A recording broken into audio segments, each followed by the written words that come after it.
I don't know what the limit is, would be 50 here. You know, we're on Don Mills Road, just north of the Parkway. I can understand as we approach these apartment buildings here. I can see a reason, you know, but between here and the Don Valley Parkway, you know, 50 is ridiculous. It's wide open, visibility is great.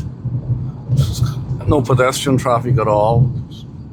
Very little, you know, hardly any transit vehicles or anything like that. I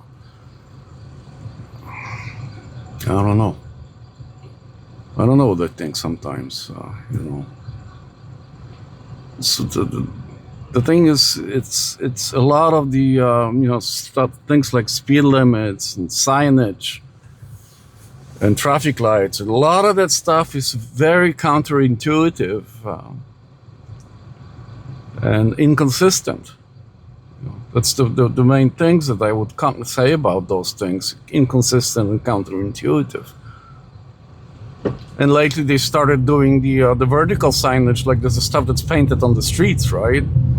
They started kind of forcing, you know, like a natural behavior with drivers, forcing their own kind of, you know, the most of the streets here and turns and islands and stuff were designed in such a way as, you know, like a natural flow of traffic.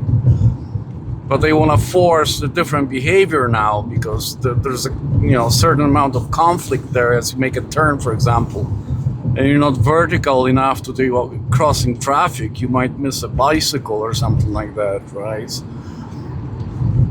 But you know, people just drive over that stuff, and then eventually the paint wears out, and it just doesn't work. It doesn't work, but it doesn't stop them. They keep on doing this, you know. I can see when you're designing new roads and stuff, like it's never great, but if they must, if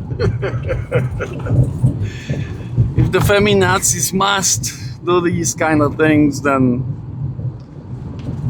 you know, do it with new stuff, you know. Don't kind of artificially force people to do things that are counterintuitive and frankly stupid. It's my rant for a Wednesday, February Wednesday. It's cold out there still. It's supposed to snow on Friday and then freezing cold next weekend again, so looking forward to that.